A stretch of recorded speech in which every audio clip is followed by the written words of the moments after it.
Hello Salesforce wizards, I hope your Salesforce learning journey is going great and you are achieving new heights every day. Hello and welcome back to Longswitch Academy, and you are watching our quick tip video series on Salesforce CRM. In today's episode, we are going to talk about how to create dashboard in Salesforce Lightning. So let's get started.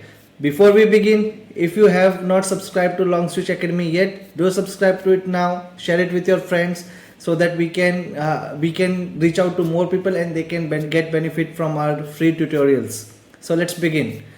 So in order to create dashboard in Salesforce, you have to first log in into your Salesforce org, and from there you have to go into this dashboard tab.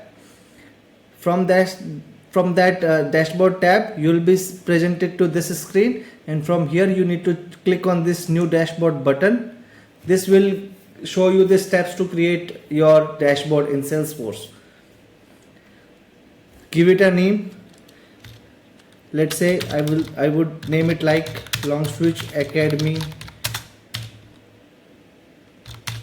Common Dashboard.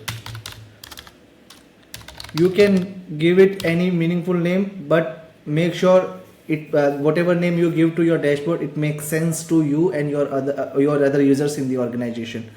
And from here select the folder. I would like to keep it in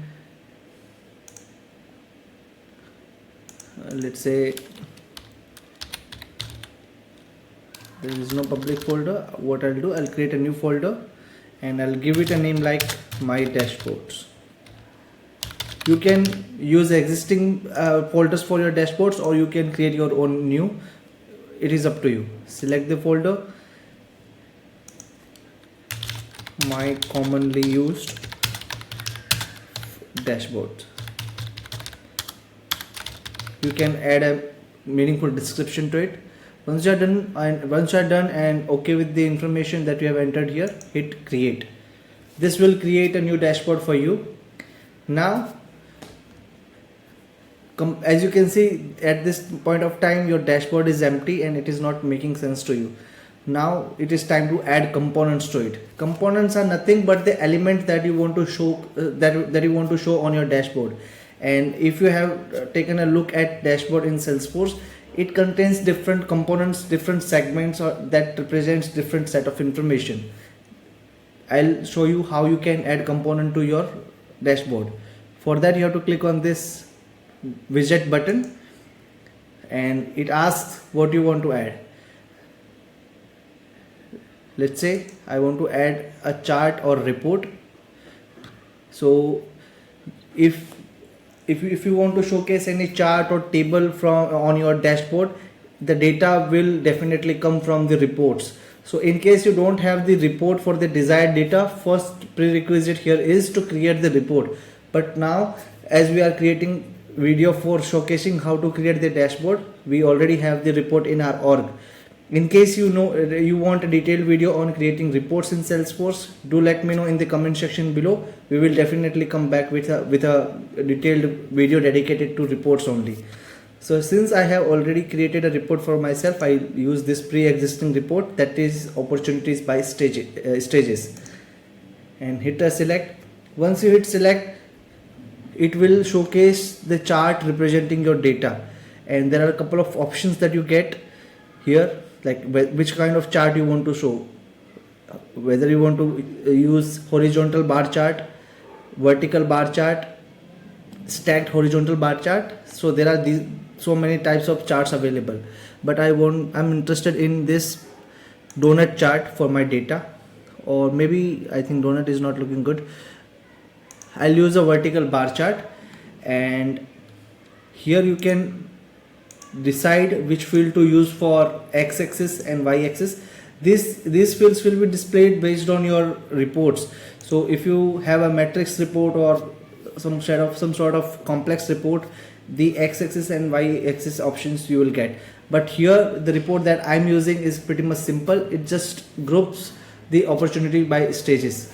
So I just have these options here, but it all depends on the type of type of report that you have. Now it asks how we want to display the number. I just want a shortened number version. And here it asks whether you want to have a custom range for your x-axis or y-axis, or you want to use it automatic. Let's keep it automatic. Then you want to, whether you want to show your data by stage or record count. Again, these options depend on your reports. And these are the titles, whether you want to change the title or not, which kind of theme you want to use for your widget. I want to keep it dark. Once I'm satisfied with my configuration here, I'll hit add, and this is how you add component to your dashboard. Now by default it takes this much size. If you want to resize any of your components, you can resize it like this, even horizontally or vertically. It is up to you. And if you are what I say, if you want to add more components to your dashboard, then you can follow the same steps. But right now I just want to showcase one component at this moment. Once I'm done with my changes, I'll hit save, I'll hit done, and my changes are like what I say, my changes are saved, my dashboard is created, and it says that these are my opportunity by stages. So I just added one component at this moment. If I add more, it will continue to reflect here. After some time, let's say you have created your dashboard, your components have rendered, and some time has passed, and you want to get the updated data from the Salesforce server, then you can use this refresh button to refresh the data on your dashboard. You can edit it if you want to edit some of the attributes of your dashboard. Then you can download the data, you can save, maybe you can save the same dashboard as other name. If you wish to create a new dashboard, if you want to change the owner of your dashboard, or if you are not requiring, if you no longer require your current dashboard and want to delete it, then you can use this delete feature. Then you can also use to subscribe to this subscribe to this dashboard's updates, and you can define the time frame or frequency on which you want to receive the updated results from dashboard. And here it will just on a configured frequency, date and time, Salesforce will send you an email notification. And if you wish to edit more recipients, you can add more. So these are the capabilities that you get with Salesforce dashboard. I hope you found this video useful and we have added value to your wealth of knowledge. In case you have any questions, any doubts, any queries, do let us know in the comment section below. We will definitely come back to you on that queries. Until next time, keep learning and keep growing with Longswitch Academy. If you haven't subscribed to our channel, do subscribe to it now. Thank you.